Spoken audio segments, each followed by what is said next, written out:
But a tree that does not have good fruits is head up very high above all others. So what is the use of so-called knowledge if it does not bring about good character? Krishna will not tolerate it. It is just a matter of time till everything is vanquished. So yes, Trinavarta, like the demon of the false pride of material scholarship, it makes us think we're going higher and higher and higher above everyone. But Krishna can save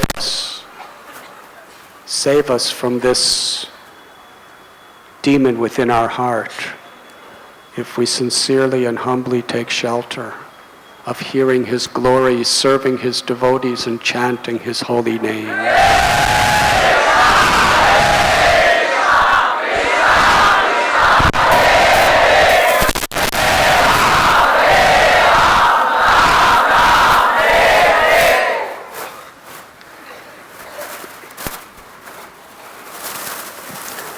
Soon after learning to crawl, Krishna began to learn how to walk. This is incredible. Krishna tells in time the ability of man on the intelligence of the intelligence and the strength of the strong. But yet that same Lord is learning to walk. Sometimes Nanda or Yashoda would have Krishna hold on to their little finger.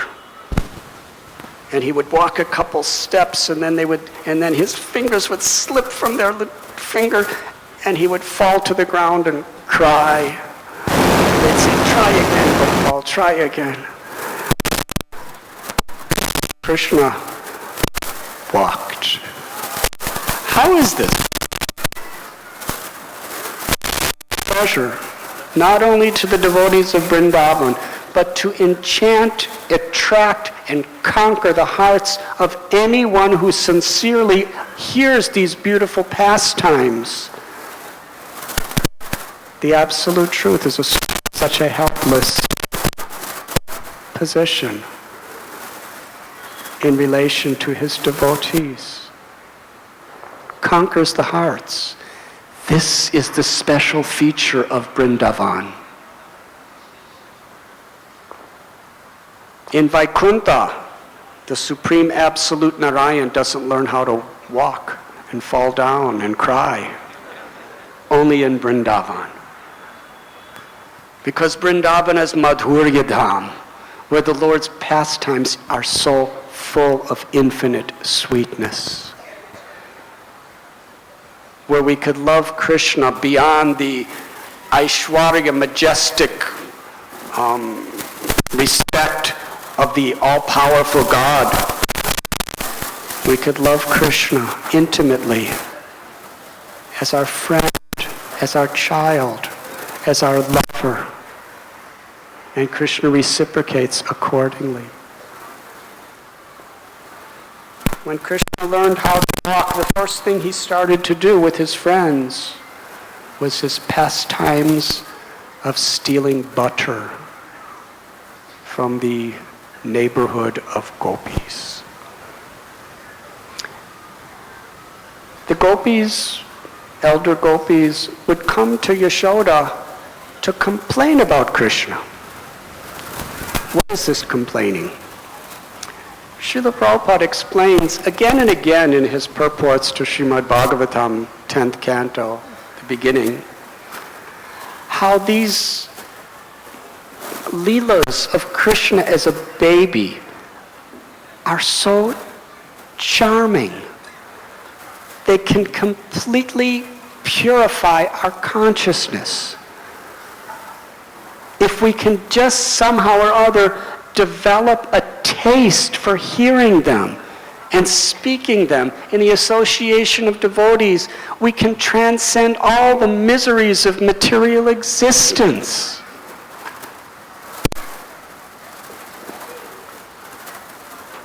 Krishna is the ultimate object of our love. And he's come in the form of a little baby just to enchant our hearts. into his eternal pastimes. To hear and to speak about Krishna is the ultimate fulfillment of a bhakta.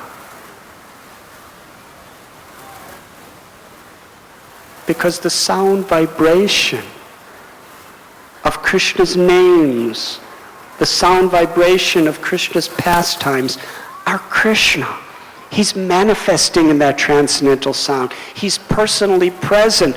Ye yatamam prapadyante tams tathaiva bhajamyaham. Bhagavad Gita tells, as we surrender, as we take shelter, Krishna reveals himself. We are in Vrindavan, where Krishna's Leelas, what we are speaking tonight, they are happening eternally in this land of Vrindavan. By simply focusing on hearing and chanting these beautiful Leelas, according to the sincerity of our hearts, Krishna reveals those Leelas, gives us entrance into his pastimes. The highest perfection of yoga, the highest state of liberation, according to the scriptures. So the gopis would say to Yashoda, you don't know what your son is doing. Right now he's sitting next to you and he's smiling like he's so innocent. But he and his friends, they get up early in the morning and they walk around Vrindavan just to look for the next place they are going to attack. Early in the morning, before our husbands get up, they let the calves out and bring the calves to their mothers to drink the milk. And then when we and our husbands go to get milk, there's no more milk. And then they come into our houses when we're not around and start breaking the pots of our butter and start eating the yogurt and the butter. And sometimes when our husbands, they're grown men, they see little Gopal eating the butter. And they want to stop them, but Gopal looks at them and smiles and enchants them so much that our husbands become like statues. They can't move, they can't speak. They just watch Krishna eating all our butter and there's nothing they could do about it. And at other times we say, Krishna, you are a thief. And Krishna looks at us and smiles and says, no, you are a thief.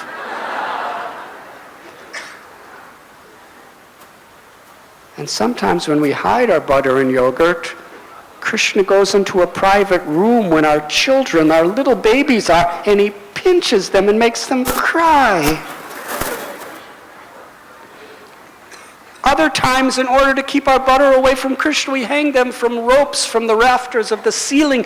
And Krishna's little friends, and Balaram, they stack up boxes and piles and grinding mortars, and they somehow or other reach up and get the butter and yogurt and eat it.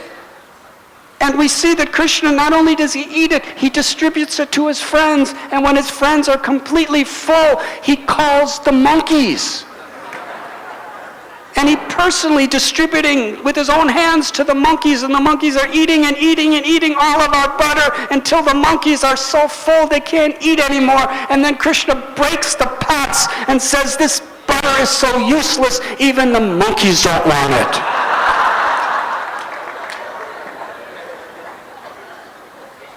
And sometimes in the dark, Krishna, he wears these jewels, and these jewels are so shining that they light up the whole room, so he knows exactly where to find our butter. Mother Yashoda said, then I'll take the jewels off him. They said, no, don't take the jewels off him, because even without the jewels, these children are so special. They seem to illuminate wherever they go.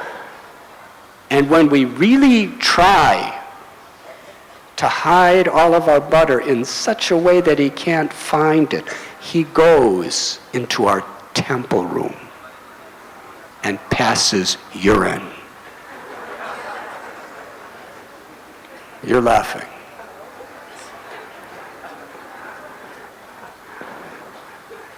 How many times have you passed urine in your life? Would anyone like to make an estimation? You could take out your little computerized cell phones and try to figure out, how many times have you passed urine in your life? I have a simple question. Who cares? Nobody cares. But Krishna, 5,000 years ago, passed urine once, and we're still talking about it.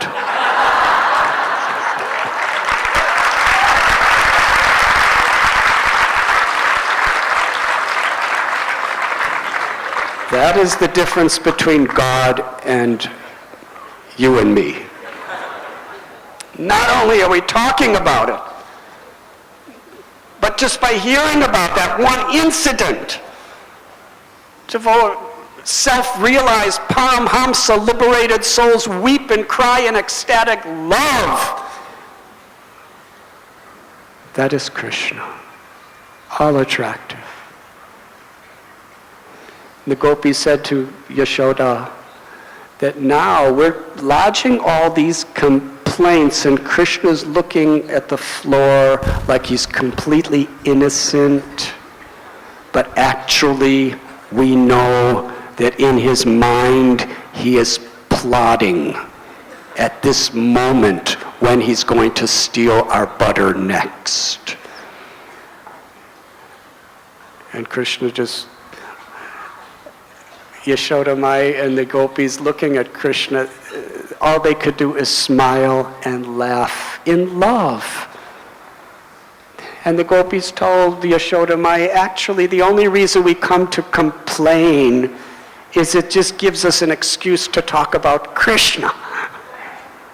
They weren't complaining, they were glorifying, they were expressing their innermost heart's love. Some people ask, why is Krishna Makhan Chor, stealing butter?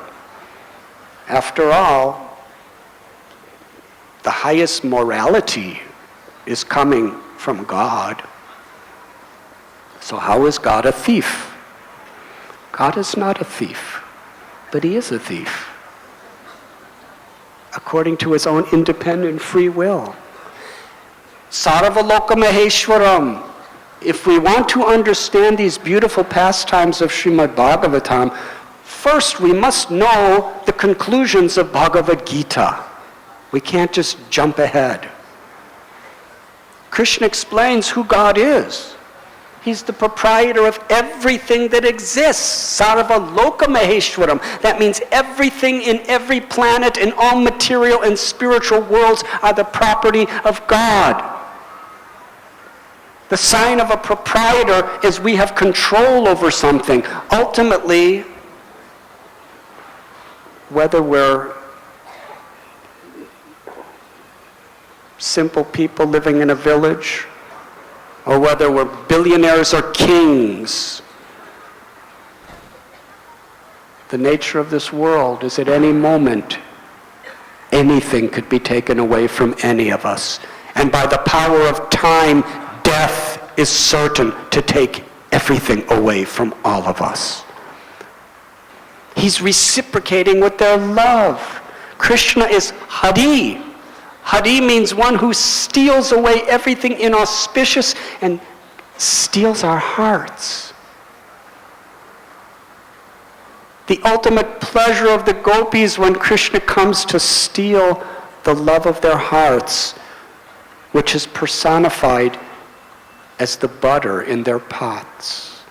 And when our hearts become soft and sweet like butter through churning it, through bhakti, through devotion, then Krishna, Hari, will steal our hearts. And there is no higher joy or spiritual perfection than that. One day, after the elder gopis were lodging so many complaints against Krishna, just as an expression to talk and glorify him and immerse their consciousness. The Gopas complained to Yashoda that we saw Krishna in a secluded place eating dirt. Yashoda Mai became very worried. She took great pleasure in hearing about him stealing butter, because butter is very nutritious. But eating dirt, she got very worried. She said, Krishna, how are you going to maintain your health if you're eating dirt? Is there not enough butter and sweetmeats and sweet rice and so many tasteful things in the house? Why are you going to eat dirt? Krishna said, I did not eat dirt. Yashoda Mai said, but your friends are telling me, and even Balaram, your older brother and your dearest friend, he would never speak a lie against you. If Balaram says it, it must be true. Krishna said, no. We were playing a game, and they got angry at me. I'll tell you, Mother, you were stealing butter. And I was telling him, no, we shouldn't steal. I'm going to tell my mother that you're stealing. And they said, well, before you do that, we're going to tell a lie against you that you ate dirt. I never ate dirt.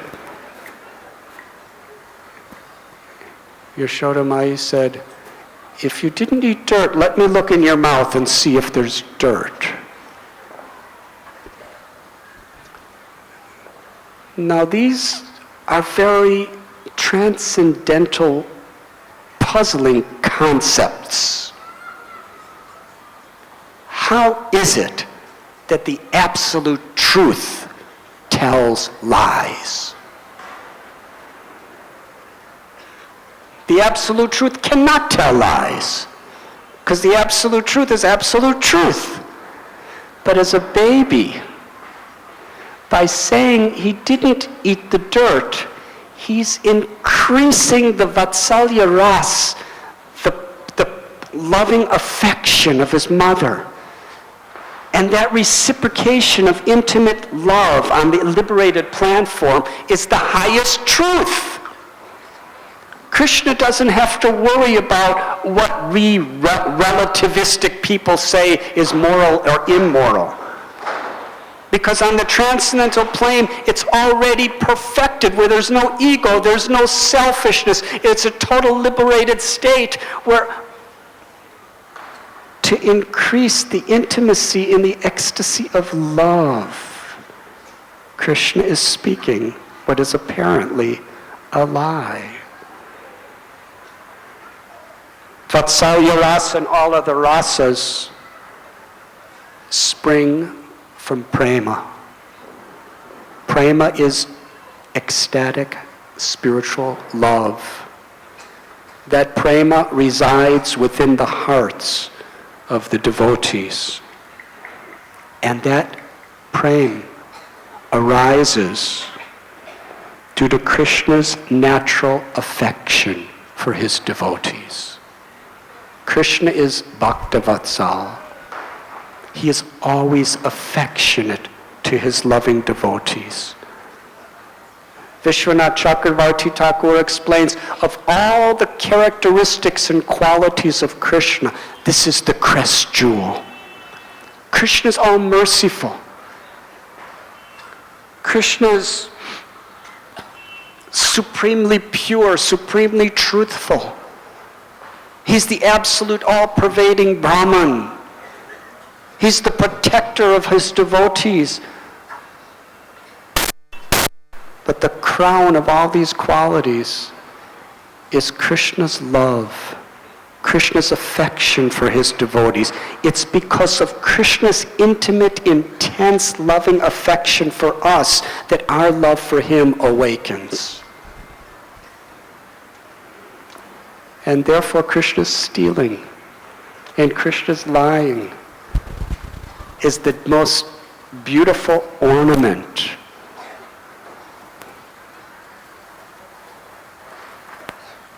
Because it deepens the rasa between the Lord and his devotees. Krishna said, "Look in my mouth and see if I have eaten dirt." But the reality was that Krishna did eat dirt in a secluded place at Brahmandagat on the bank of the Yamuna in Gokul, which all of you on the Yatra have either gone or you will be going in the next few days. A very special place.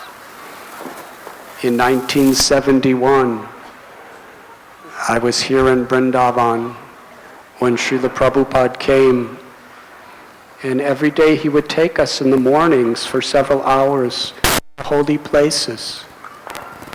He took us to Radha Damodar and to Imlital and to Nandagaon and to Bharsana, and he took us to Gokul, Mahavan. And I remember he told this same story of Krishna eating dirt right at the place where it happened, on the bank of Yamuna. In order to charm his mother's heart and protect himself from being caught eating dirt, he had to somehow or other distract Yashoda from seeing the dirt. So when she looked in his little tiny mouth this big, she saw the universe, the Virat Rupa.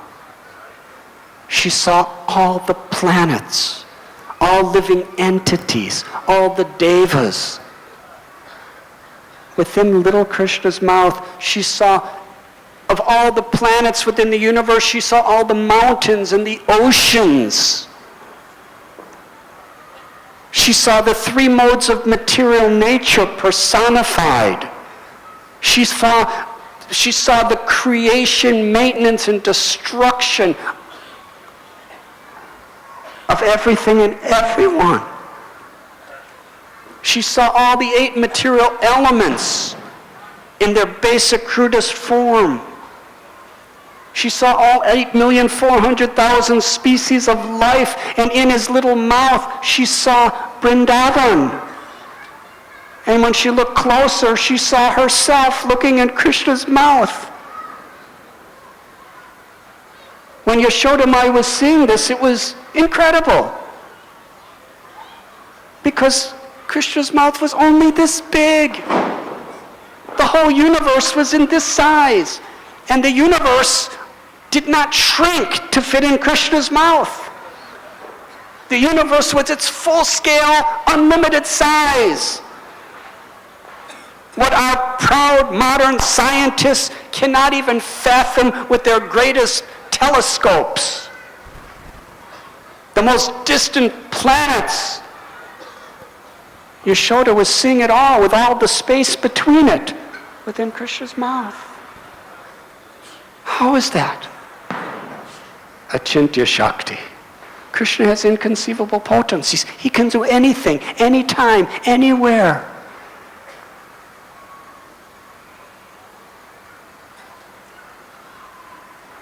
Yashoda Mai,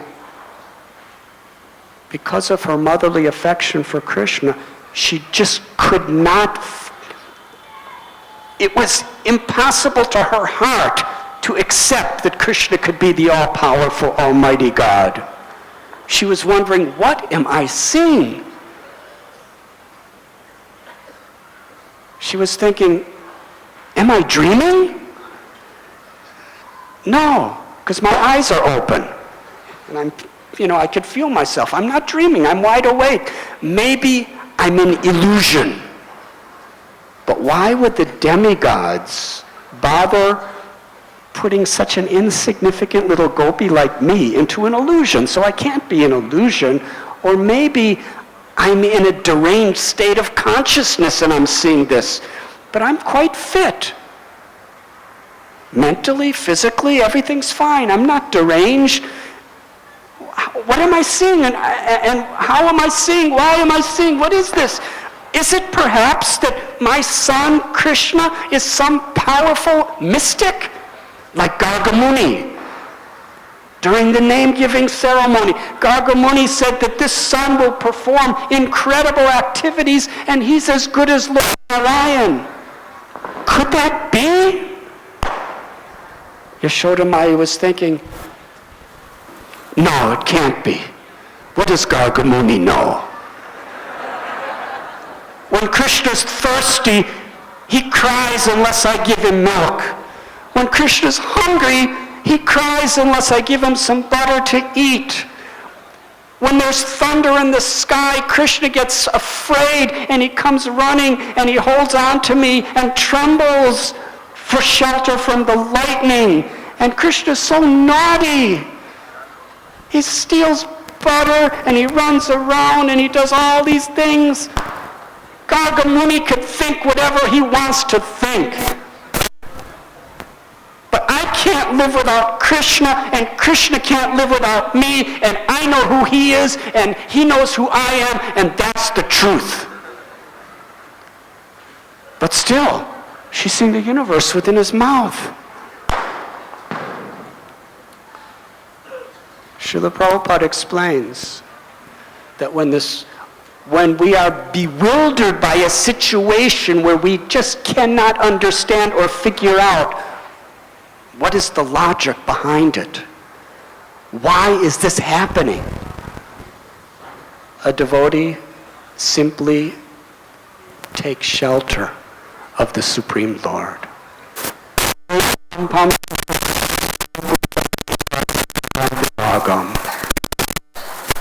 In this particular verse of the Bhagavatam, Srila Prabhupada quotes this verse of Lord Brahma. That when inconceivable things that happen, even reversals, even the most difficult challenges come upon us, we may not be able to intellectually understand how or why.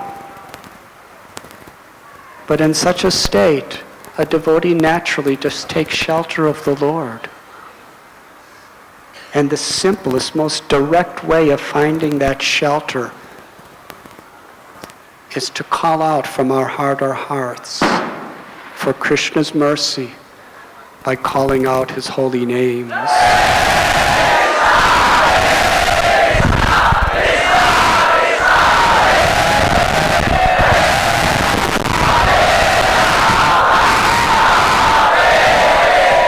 Yashoda Mai began to cry out with folded hands, "O Supreme Personality of Godhead, Narayan, I don't know what I'm seeing or how I'm seeing, but I take shelter of you. You are the cause of all causes.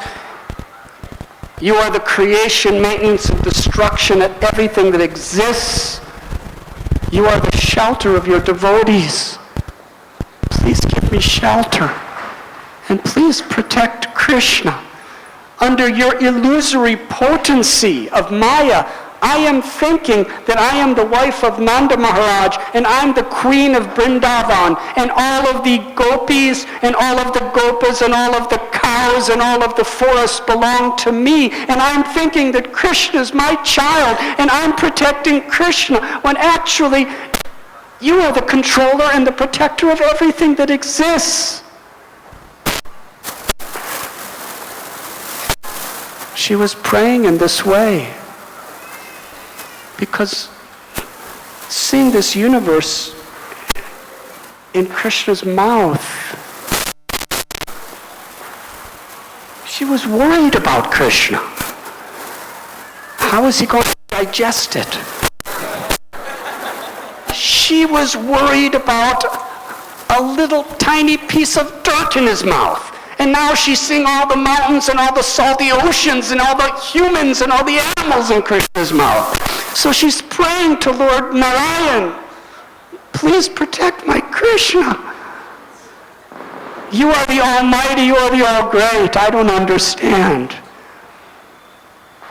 And Krishna was listening to her and watching her. And he thought within his mind, if my mother is philosophical like this, then who is going to cuddle me with sweet motherly affection? He didn't want Yashoda to be a learned, scholarly philosopher. He wanted her to be his mother. So Krishna just smiled. And with that smile, he covered Yashodamaya with his Yogamaya potency. And she completely forgot everything that she had just seen in his mouth. And milk started springing from her breast. And she put Krishna on her lap, and he sucked on her breast to drink her milk. And Krishna was completely satisfied. In this instance, Shukadev Goswami tells us in Srimad Bhagavatam the good fortune of Mother Yashoda. The three Vedas worship the absolute truth as Yajna Purusha. The Upanishads worship the absolute truth as Brahman. The Sankhya philosophy scriptures, they worship the absolute truth as Purusha. The Yogic Sutras, they approach the Lord as Paramatma. And the Pancharatras, they worship the Lord as Bhagavan.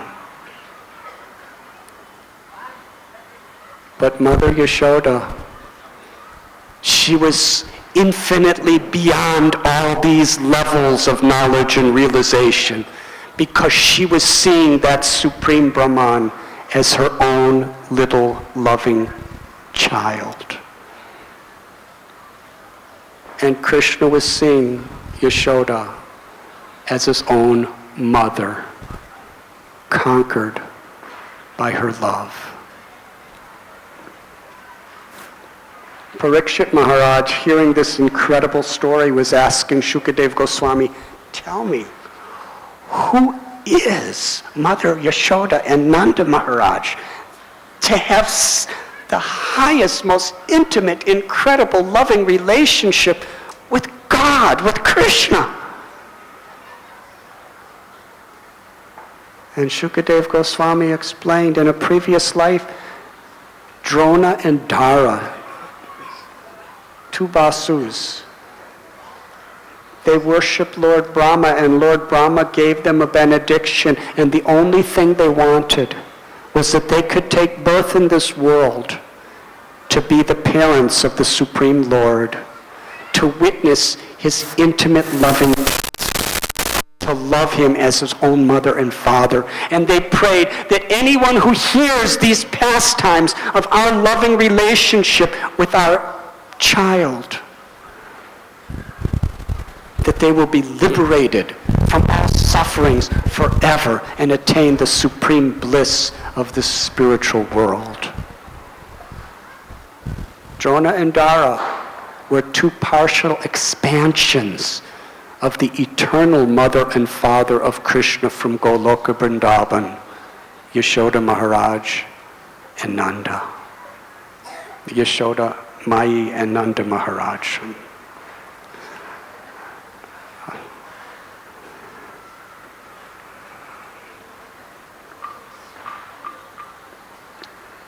One day,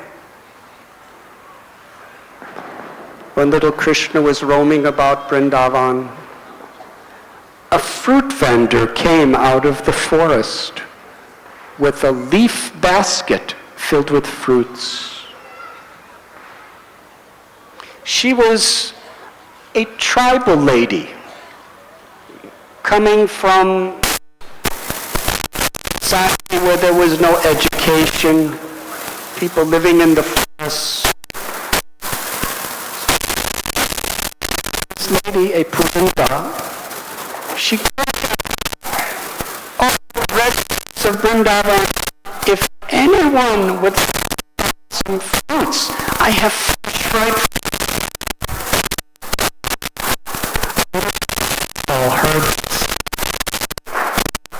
and he picked up a handful of grains because he used to see his mother and father and other for other goods. Currency, where we trade what we have for what someone else has.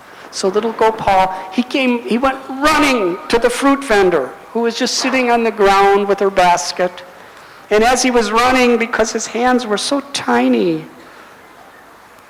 the grains were falling out. And by the time he reached the fruit vendor lady, there was hardly a couple grains in his hand. And he smiled at her and said, "Please give me fruits. Here is the payment." And the fruit vendor looked at the smile of little Gopal. His glance upon her, those hypnotized her heart. That smile on Krishna's beautiful face, because his smile is like a kunda flower, his name is Mukunda. She was charmed. By this time, there were no grains left in his hands. And the fruit vendor just said, "I want to make you happy, my child. Take as many fruits as you can hold." And with her own hands, she put one fruit after another in Krishna's hands. And then she started filling up his arms. And Krishna was so happy. He smiled at her and ran home. The Bhagavad Gita tells us, "Patram pushpam palam toyam yomi bhakta prayachchati." Krishna says, if one offers me even a leaf, a flower, a little water, or a single piece of fruit, if it's offered with bhakti, with devotion, I accept it. Samsadir haritoshanam. The success of any endeavor we make in this world, whatever our occupation, is that we please Krishna. And Krishna is pleased by bhakti, by our devotion.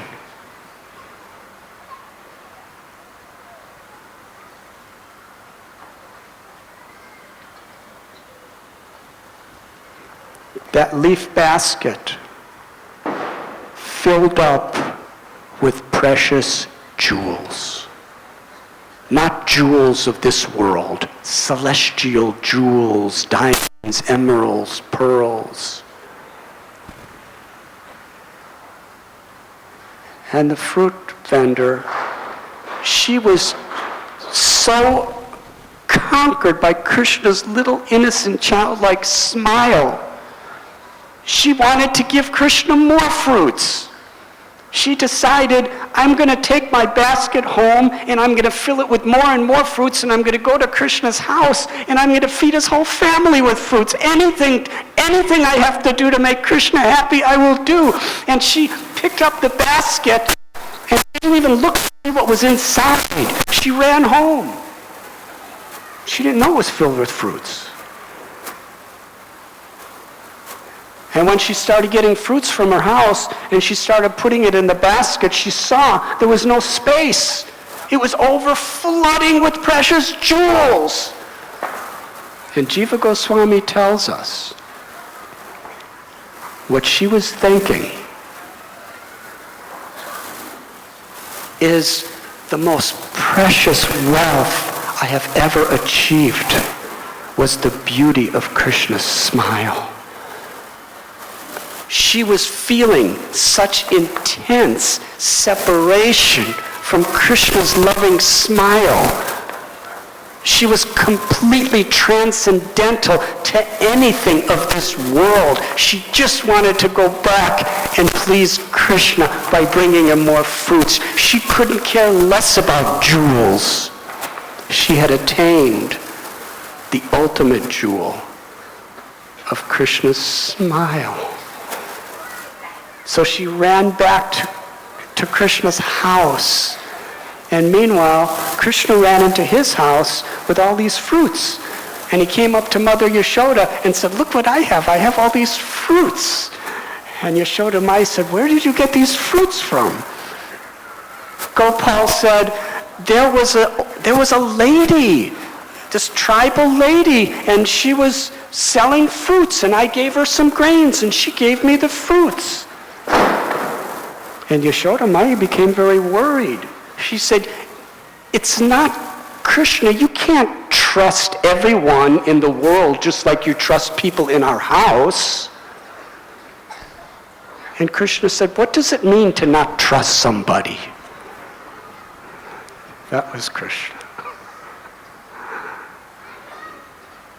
And then Krishna understood that the fruit vendor was outside.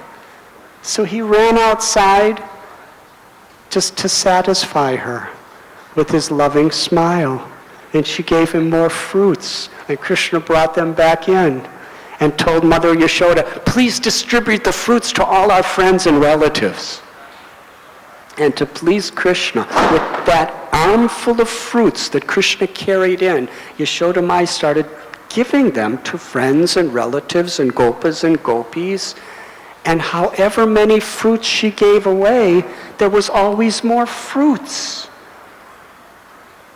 Krishna just put the fruits in, wrapped them up in her cloth, and as she was giving them out, she was giving hundreds and thousands, and they never ended. And anyone who tasted the sweetness of even one of those fruits, Jiva Goswami tells us, that person for the rest of eternity could never ever forget the sweet taste of those fruits. And in this way, Krishna captured the heart of this simple lady. This is bhakti. Anyone from anywhere. Krishna does not care what we have done, does not care who we are, because ultimately we are all eternal souls. Jivera Swarupai Krishnera Nitya Das, we're all eternal loving servants of the Lord. And if we simply offer a little love to Krishna, Krishna reciprocates Karuna Sindhu with an ocean of infinite love. Srila Prabhupada explains, if we take one sincere step toward Krishna, Krishna is willing to run thousands of steps toward us. Just wants to see our sincerity.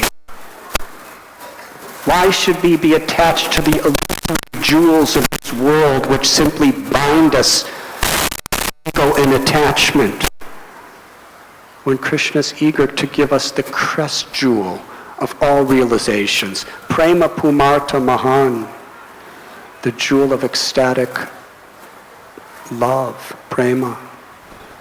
And Sri Chaitanya Mahaprabhu and Nityananda Prabhu, they have come to this world to distribute this fruit. Sri Chaitanya Mahaprabhu in Varanasi, he gave this analogy that I am like a fruit salad. And my fruits are the fruits of love of God, prema bhakti. And I have so many fruits, infinite fruits. I can't with my own two hands distribute all these fruits. And hardly anyone in this age of Kali wants to take them. I will give anyone these fruits of ecstatic Krishna prema for the smallest cost of just the sincerity of a devotee's willingness to accept it. But I'm asking all my devotees for all time to come to render the highest welfare work, the para upakar, by helping me to distribute the fruits of love of God by promoting the chanting of the holy name.